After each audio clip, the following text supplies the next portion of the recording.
Olá, pessoal! Sejam bem-vindos! Hoje o nosso tema é um clássico: abdômen agudo inflamatório. É aquele cenário que com certeza define muitas noites no pronto-socorro e, claro, muitas questões nas provas de residência. Então, nesta nossa análise, a gente vai dissecar a abordagem clínico-radiológica dos casos mais comuns, conectando aqueles sinais clínicos clássicos com os achados de imagem que realmente vão fazer a diferença na hora de decidir a conduta. E então, qual vai ser a nossa rota?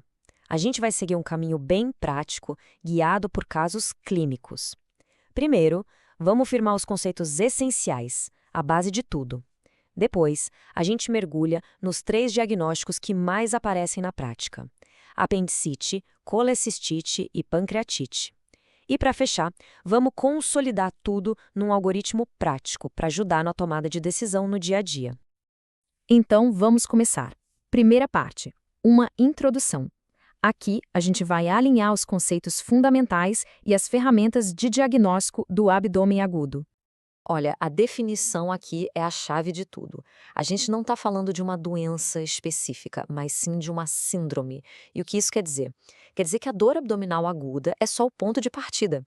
A nossa investigação, o nosso trabalho é descobrir qual é o processo inflamatório que está por trás acontecendo ali. E é isso que vai guiar todo o manejo do paciente. Certo. E por que a gente foca tanto no inflamatório? Bom, porque epidemiologicamente ele é o grande protagonista. Ele responde por mais de 40% dos casos de abdômen agudo. Na prática, isso quer dizer o quê? Que a nossa principal missão lá no pronto-socorro vai ser diferenciar as várias causas inflamatórias e, claro, a apendicite quase sempre está lá, liderando as estatísticas na maioria das vezes.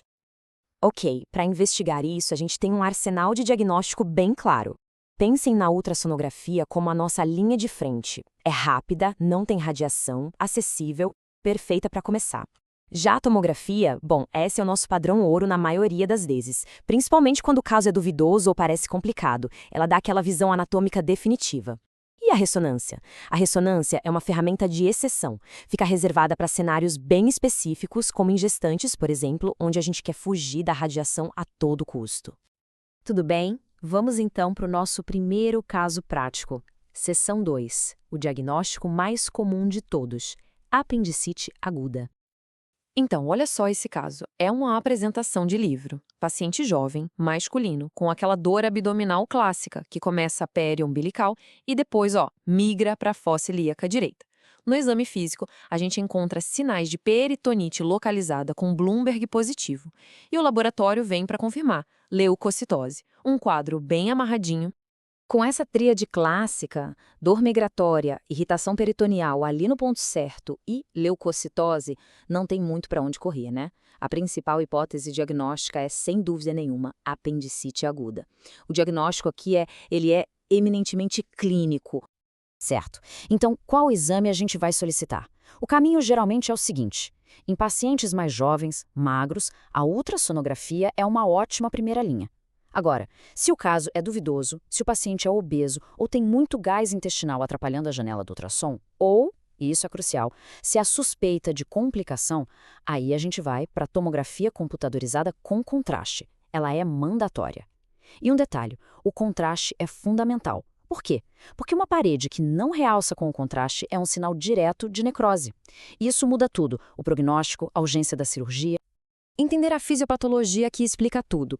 O evento inicial é a obstrução do lúmen, na maioria das vezes por um apendicolito, uma pedrinha de fezes. Isso faz com que o muco se acumule, o apêndice inche e a pressão lá dentro aumente. É essa distensão que causa aquela primeira dor, mal localizada, em volta do umbigo. Conforme a coisa progride, a circulação de sangue fica comprometida, vem a isquemia, e aí a inflamação da parede e do peritônio que está em volta.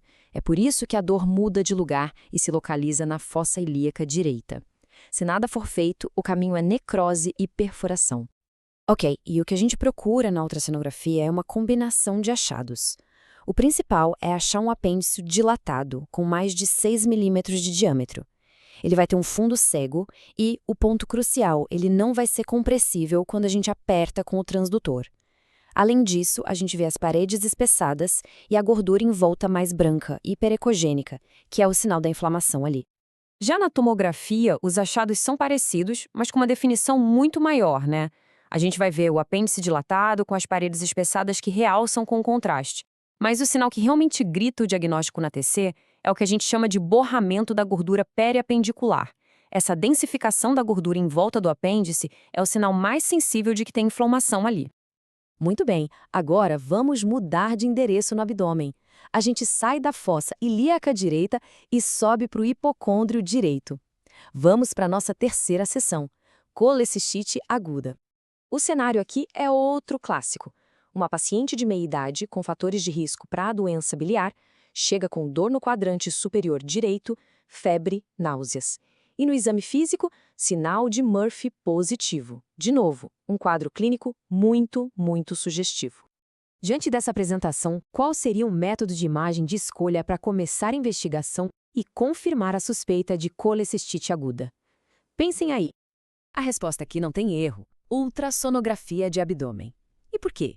Simples, porque o ultrassom é extremamente sensível e específico para achar a causa principal em 95% dos casos, que são os cálculos biliares. E, ao mesmo tempo, ele avalia com perfeição os sinais de informação na parede da vesícula. A fisiopatologia, olha que interessante, é muito parecida com a da apendicite. A lógica é a mesma. O gatilho é uma obstrução, quase sempre por um cálculo que fica entalado ali no ducto cístico. Isso leva à estase da bile, a vesícula distende, e aí começa uma inflamação que primeiro é química e depois pode se tornar bacteriana. Se não resolver, o caminho é isquemia, gangrena e perfuração. No ultrassom, o diagnóstico de colecistite aguda se baseia numa combinação de achados. O que a gente procura? Primeiro, a presença do cálculo, claro. Segundo, o espessamento da parede da vesícula maior que 3 milímetros. Terceiro, pode haver líquido ao redor da vesícula. Mas o sinal mais específico de todos é o chamado Murphy ultrassonográfico positivo. É quando o paciente refere dor bem no ponto, no momento exato em que a gente comprime a vesícula inflamada com o transdutor. E qual o papel da tomografia nesse cenário? Basicamente, avaliar as complicações. Enquanto o ultrassom é o rei do diagnóstico inicial, a TC dá uma visão panorâmica, muito melhor para detectar uma perfuração, a formação de um abscesso ou a temida colecistite enfisematosa. Essa é aquela com presença de gás na parede da vesícula, indicando uma infecção grave e que é uma emergência cirúrgica. E aqui vai uma dica de ouro, daquelas para anotar, para a prova e para a vida. Como o gás aparece nos exames? É diferente. Na tomografia, o gás é preto, ou seja, hipodenso. Já no ultrassom, o gás é branco, hiperecogênico. E ele gera um artefato que a gente chama de sombra suja. É diferente da sombra limpa, bem definida, de um cálculo. Não confundam isso. Bom, vamos agora para o nosso último caso, que muitas vezes é o mais complexo e desafiador. Vamos falar de pancreatite aguda, uma condição marcada por aquela dor excruciante, em faixa, e um processo fisiopatológico bem autodestrutivo. O quadro clínico típico é esse: paciente com dor epigástrica intensa, aquela dor em faixa que irradia para o dorso. Frequentemente, há uma história de etilismo associada. E aí o laboratório vem e praticamente fecha o diagnóstico. Amilase e lipase lá em cima. Aqui o diagnóstico clínico laboratorial é muito forte. Então, qual o papel da imagem na pancreatite aguda? Essa tabela deixa bem claro. Primeiro, o ultrassom. Ele deve ser feito em todo mundo para investigar a causa, principalmente para ver se tem cálculo biliar, que é a principal etiologia. Já a tomografia com contraste tem outro papel. Ela serve para estadiar a gravidade e procurar complicações, a principal delas, a necrose. E aqui, o timing é tudo. O ideal é fazer a TC após 72 horas do início dos sintomas. Antes disso, ela pode subestimar a gravidade do quadro. A fisiopatologia que é impressionante e, ao mesmo tempo, perigosa. O que acontece é que um gatilho, seja um cálculo obstruindo o ducto ou a lesão direta pelo álcool, faz com que as enzimas digestivas do pâncreas sejam ativadas prematuramente, ainda dentro do órgão. O resultado, o pâncreas começa a se autodigerir. Isso gera uma resposta inflamatória local violenta que pode extravasar, se tornar sistêmica e levar à falência de múltiplos órgãos. É um quadro potencialmente muito grave. As complicações locais são a marca registrada da pancreatite. Na fase aguda, logo nos primeiros dias, é comum surgirem as coleções líquidas ao redor do pâncreas. A complicação mais temida, sem dúvida, é a necrose do tecido pancreático. Mais para frente, depois de umas 4 semanas, vêm as complicações tardias. Aquelas coleções podem se organizar e formar pseudocistos, ou, se infectarem, evoluir para abscessos. E para a gente conseguir quantificar a gravidade na tomografia e ter uma ideia do prognóstico, nós usamos scores. O mais famoso é o de Baltazar. Ele basicamente gradua as alterações que a gente vê no pâncreas e a presença de coleções. Quando a gente soma essa pontuação de Baltazar com a porcentagem de necrose que a gente vê na TC, a gente chega no índice de gravidade em tomografia computadorizada, que é uma ferramenta super poderosa para prever a morbimortalidade. Muito bem, passamos pelos 3 grandes cenários. Agora, para fechar, vamos sintetizar tudo isso em ponto-chave. Um resumo para levar para a prática clínica e, claro, para revisar para as provas. Esse aqui é o algoritmo que precisa estar na ponta da língua. Vamos lá. Suspeita de apendicite, a gente começa com ultrassom. Se houver dúvida ou suspeita de complicação, aí sim TC. Suspeita de colecistite. Ultrassom é o exame de escolha. Ponto. TC fica reservada para as complicações. E na pancreatite a lógica é diferente. O ultrassom entra para investigar a causa, a litise, e a TC, lembrem-se, idealmente após 72 horas, para estadiar a gravidade e avaliar a necrose. Dominar esse fluxo é dominar a abordagem do abdômen agudo inflamatório. E para a gente concluir, fica aquela mensagem final. Na medicina, o aprendizado nunca para, ele é constante. Então, como diria um velho conhecido, siga os conselhos do ET Bilu e busque conhecimento.